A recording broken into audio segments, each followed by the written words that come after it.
네, 이번에는요. 기업 문화 수립과 변화 파트 두 번째입니다. 파트 1에서 이제 기업 문화는 한 문장 한 단어로부터 시작해도 된다라는 거를 강조드렸습니다. 어렵게 생각하지 마시고 우리 회사의 기업 문화가 뭐다라는 것부터 정의해보자. 그런 것부터 시작해도 충분히 할 수 있다는 얘기를 드렸고요. 그걸 어떻게 구조화하기 위한 세 가지 단계에 대한 걸 이야기 드렸습니다. 기억나시죠? 그래서 픽사의 관리자가 없는 관리로부터 이제 간섭받지 않은 요 한 장의 한 문장의 내용들로도 충분히 기업 문화가 만들어질 수 있다라는 얘기를 좀 드리고 그 다음에 그거를 어떻게 구조적으로 풀 건가 그리고 이제 제 개인적인 경험에 한 회사의 사례를 가지고 말씀드렸습니다. 이번 그 파트에서는요. 기업 문화는 리더 문화라고 하는 부분들을 이제 말씀을 좀 드리고 이어서 기업 문화의 변화와 혁신이라고 하는 주제에 한 가지 예시를 가지고 설명을 좀 드려보도록 하겠습니다. 책 하나 가져왔습니다. 팔려고 하는 건 아니고요. 책 하나 가져왔는데 제목은 최고의 리더는 아무것도 하지 않는다입니다. 뒷부분에 리더십하고 연관되는 부분이긴 한데요. 제가 이제 일했던 회사 중에 이 기업 문화, 조직 문화 뭐 여러 가지 혁신들을 하지만 리더가 바뀌어야 기업 문화가 바뀝니다. 리더가 바뀌어야 기업 문화가 바뀝니다. 이 방송을 보시는 분 중에 리더가 계시다면 바뀌어야 바뀝니다. 바뀌지 않으면 바뀌지 않습니다. 제가 정말 부탁을 드리지만 바뀌고 싶으시면 리더부터 바뀌셔야 됩니다. 네. 기업 문화의 핵심은 리더 문화입니다. CEO를 포함한 리더 그룹이 어떤 문화를 가지고 있는지 체크해 보십시오. 그 예시가 호칭 제도입니다. 그 예시가 회의 제도입니다. 리더가 회의 석상에서 어떠한 언행과 어떠한 단계와 내용을 하는지 유심히 보십시오. 인사부서에서. 호칭은 내부에서 닉네임을 쓰는지 호칭은 내부에서 아직도 님이나 이런 수평적 커뮤니케이션이 아니라 직책을 계속 쓰고 있는지 뭐 직책을 쓴다고 나쁘거나 님을 쓴다고 좋거나 이런 문제가 아니고요. 어떤 형태를 쓰고 있는지부터 보시라는 얘기를 드리는 겁니다. 근데 많은 분들이 볼 건데 그냥 이렇게 보고 있으면 돼요. 이렇게 봐요 그냥 이렇게 얘기하시는데 그거를 조금 제가 이제 하나의 방법으로서 인사 쪽에서 HR 쪽에서는 이제 진단이라는 툴을 씁니다. 그래서 리더십 진단을 이제 많이들 이야기하시죠. 그러니까 리더십 진단이라고 하면 이제 뭐 너무 어렵게 생각을 하시는데 뭐 어렵지 않습니다. 뒤에도 리더십 개발부에도 말씀을 드리지만 우리 회사의 리더들은 도대체 어떠한 뭐 문화, 어떠한 요소들을 가지고 있는지를 먼저 판단해 보기 위해서 리더십 진단을 해보시는 거 되게 중요합니다. 뭐 여러 가지 도구들이 있습니다. 좀 뭐 이렇게 찾아보시면 도구들이 있고 이거를 서비스하는 회사들도 꽤 많이 있습니다. 뭐 그거는 뭐 서비스를 받아보시는 또는 아니면 새로운 회사로부터 미팅을 통해서 하나둘씩 파악해 보시면 될 것 같아서 저는 어떠한 진단 툴이 좋고 나쁘고는 회사마다 그다음에 인력 구성마다 나이대, 연령대, 남녀 제각각이기 때문에 그 내용을 추천드리기보다는 리더십 진단과 분석이라는 도구를 한번 써보십시오 라고 제안을 드리고 싶고요. 그건 어떠한 도구를 쓰든지 또는 이거 도구를 어렵게 생각하지 마시고요. 인사가 직접 만드셔도 됩니다. 저도 직접 만들어 봤습니다. 좋은 도구들 레이스들을 가지고 우리 회사에 맞는 것들을 만들어 봤습니다. 그래도 충분히 가능하다는 겁니다. 중요한 건 도구를 통해서 한번 들여다보는 것이 중요합니다. 인사가 현업을 들여다볼 수 있냐 아니냐는 대단히 중요한 역량 중에 하나입니다. 그래서 이것을 진단하고 나름대로 분석해서 이것들이 어떠한 것들이 필요한지 아닌지를 인사가 알고 그다음 최고 경영진이 알게끔 해주는 거 대단히 중요하고요. 이거를 이제 전사적으로 확산하는 그러니까 리더 문화에서 나온 회의의 문화들에 정립된 것들을 어찌 보면 확산하는 것부터 해도 아까 말씀드린 정의 이런 거 없어도 기업 문화입니다. 회사의 업무 중에 반 이상을 차지하는 게 뭐가 있습니까? 회의입니다. 회의 문화만 바뀌어도 기업 문화가 바뀐다. 이 얘기 들어보셨을 겁니다. 이렇게 회의하는 리더들의 모습으로부터 회의에 대한 변화 요소들을 찾아서 긍정적인 회의 또는 변화 요소에 필요한 것들의 방향성을 제시함으로써 기업 문화를 만드셔도 충분히 가능하다는 얘기를 드리고 싶습니다. 많은 분들이 기업 문화 하면 어렵게만 생각하셔서 어디서부터 시작할지를 모르는 경우들을 많이 보게 됩니다. 리더 문화, 특히 리더 문화의 회의 문화부터 시작하셔도 충분히 가능하다는 얘기를 이 장에서 이야기 드리고 싶습니다. 다음은요. 기업 문화 혁신의 변화에 대한 얘기를 드리려고 합니다. 근데 그 전에 회사를 하나 소개해 드리려고 합니다. 회사라는 소개보다는 이 회사가 한 아주 큰 이벤트를 하나 소개해 드리려고 합니다. 혹시 자포스라는 회사를 들어보셨습니까? 들어봤다 하시는 분 계실 거예요. 특히 인사 쪽에 관심 있어 하시는 분이 있을 거예요. 이 회사가 요 소개해 드릴 이벤트 때문에 더 이슈가 돼 가지고요. 회사 방문객이 더 많아졌다고 합니다. 자포스는 신발 파는 회사입니다. 여기 사진에 좀 잘렸는데요. 토니 셰이라는 회사 대표가 아주 의미심장한 행동을 했습니다. 토니 셰이가 어떤 행동을 했냐면요. 갑자기 회사의 조직 문화를 바꾸겠다 했습니다. 기업 문화를 바꾸겠다 했습니다. 그리고 어떻게 했냐? 조직에 있는 중간 관리자를 없앴습니다. 중간 관리자라는 형태를 다 날려버렸습니다. 그랬더니 어떤 현상이 벌어졌습니까? 말도 안 된다 해가지고 도입하자마자 14% 210명이 무더기로 사표를 제출합니다. 오마이갓 난리 났겠죠, 그죠? 조직 문화에 이거 너무한 거 아니야? 야, 그래도 관리자를 다 없애? 그럼 누가 결제해? 팀장이 없으면 야, 그러면 누가 목표를 이뤄? 그럼 회의는 누가 들어가? 속된 누가 깨져? 뭐 이런 것 때문에 그러면 너무 과도한 거 아니야? 그래서 뭐 뉴욕 타임즈부터 해서 발표가 이런 실험 이후에 토니 셰이가 이 조직의 변화를 한 이후에 막 뉴욕 타임즈부터 워싱턴 포스트 이건 실패다, 무모하다, 과도하다 막 엄청난 비난들이 이루어졌습니다.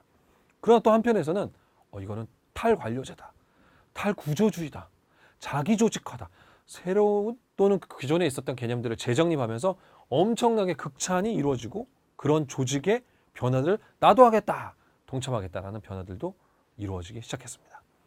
결국 자포스는 HR의 거버넌스, HR의 구조적인 변화들을 이루어냈습니다. 지금도 변화는 계속됩니다.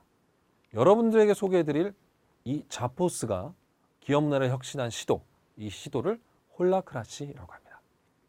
저는 홀라크라시에 대단히 관심이 많습니다. 그래서 직접 유튜브나 과거에 돌아간 여러 가지 영상들, 홀라크라시를 혹시 유튜브나 여러 가지 사이트 찾아보시면 엄청나게 많은 자료들이 있습니다. 하버드 비즈니스 리뷰 같은 난이도 있는 쪽부터 우리 국내에도 여러 가지 관심 있는 미디어 쪽에서 인터뷰한 내용부터 상당히 많은 내용들이 있어요. 한번 찾아보십시오. 그런 의미에서 책도 있습니다. 홀라크라시라는 책, 이걸 10대 성한 책. 간단히 정리를 해드리겠습니다. 홀라크라시는 기본적인 조직 구조의 이 상하적인, 이 수직적인 하이라키에 대한 구조를 이 원형 형태의 여기 나와 있는 역할 중심의 조직 구조로 바꾸자입니다. 그래서 이 홀라크라시아에 있는 역할, 그 역할들의 뭉치로 되어 있는 서클, 그걸 더 큰 개념에서 회사, 이렇게 묶어서 역할 중심의 조직으로 바꿔야 된다. 이것이 기능적인 구조가 아니라 역할, 누가 더 큰 역할을 하느냐. 기존의 조직 구조에서는 팀장이 더 많이 해야 되고 팀원은 그보다 작게 해야 되고 신입사원은 그보다 더 작게 해야 되는 역할이 그러니까 역량이 큰데도 역할은 적을 수밖에 없는 구조를 가진 경우들이 종종 발생했습니다. 물론 다를 수 있지만요. 그러나 홀라크라시에서는 그렇지 않습니다. 역량과 그 다음에 능력이 큰 사람이 더 큰 역할을 가져야 된다는 진정한 기능주의가 아닌 역할 중심의 목적 형태의 조직을 꿈꿨습니다. 그리고 이 중간 자적에 있는 관리자들을 없애버렸습니다. 그리고 서클로 묶기 시작했습니다.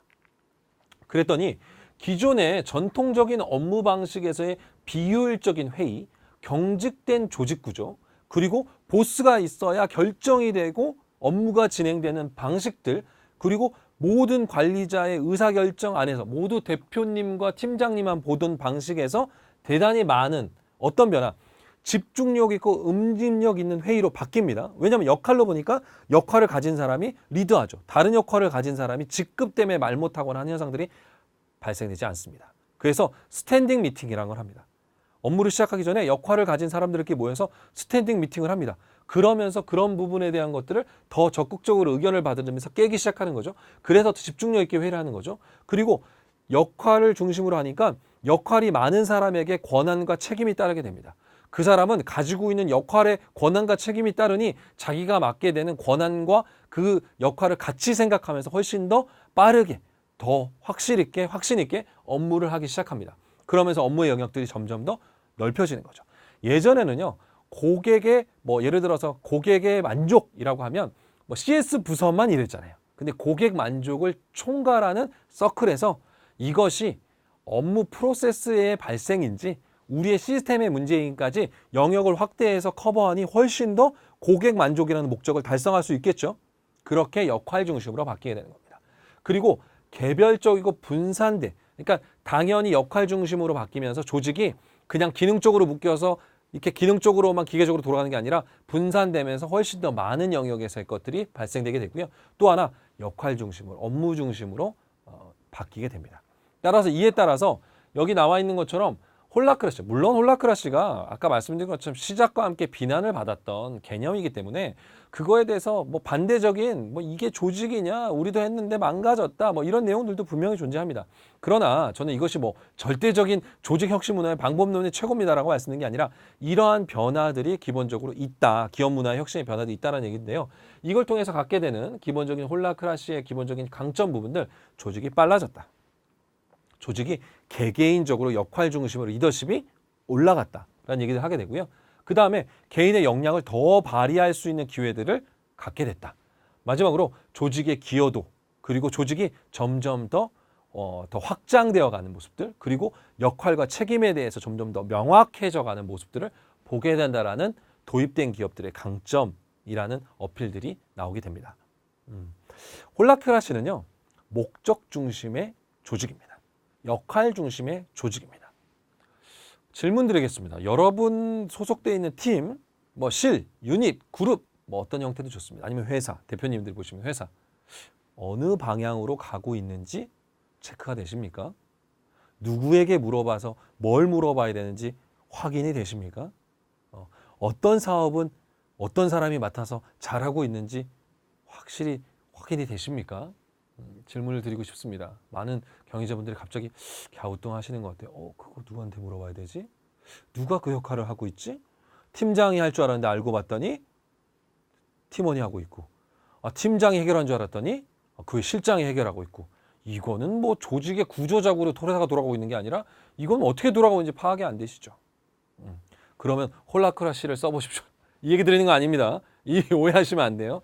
여러분의 조직 기업 문화가 어느 목적과 어느 방향과 어느 사업 목적의 사업에 따라서 가고 있는지를 확인해 보셔야 된다는 말씀을 드리고 싶은 겁니다.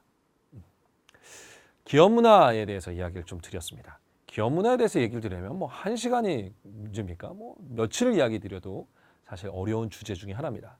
그러나 오늘 기업 문화에 대해서 여러분들께 한 4가지 정도에 대해서 이야기를 좀 드렸습니다. 그래서 기업 문화라고 하는 분들이 처음에 시작이 어렵다고 생각하지 마셔라. 한 문장 한 단어로 시작하셔도 CEO의 철학이 들어있고 그것이 구조화 단계에 있어서 하나씩 쌓아가면 그것이 가설에서 가치를 얹고 거기에 구조물과 그걸 표현할 수 있는 나름대로의 여러 가지 모습들로 갖춰 나가면 구조가 되는 것이고, 그것들이 내부만 아니라 외부까지 가야 되니까 HR 마케팅도 필요할 수도 있는 거고, 또 그것이 기업 문화, 리더 문화라고 하는 측면에서 어떻게 리더 문화를 바라볼 거라는 측면으로부터 시작하셔도 된다는 얘기를 드렸고, 마지막으로 기업 문화는 변화해야 되는데 그 예시에 홀라크라시라고 하는 하나의 예시를 가지고 이것이 기업 문화에 어떠한 변화들을 가져올지에 대한 것들, CEO의 하나의 단추가 어떻게 조직을 바뀌어가고 그것이 기업의 단순히 기업 문화로 끝나는 것이 아니라 조직의 의사결정 구조, 조직의 민첩성, 조직에서의 권한과 역할의 확대라고 하는 것까지 확대되어가는 모습들까지,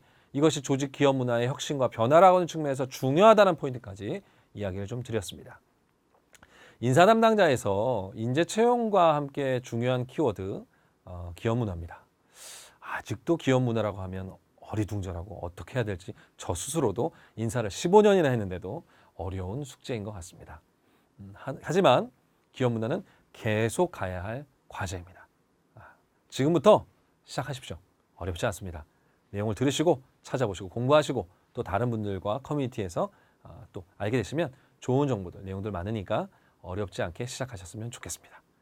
잘 들어서 고맙습니다. 감사합니다.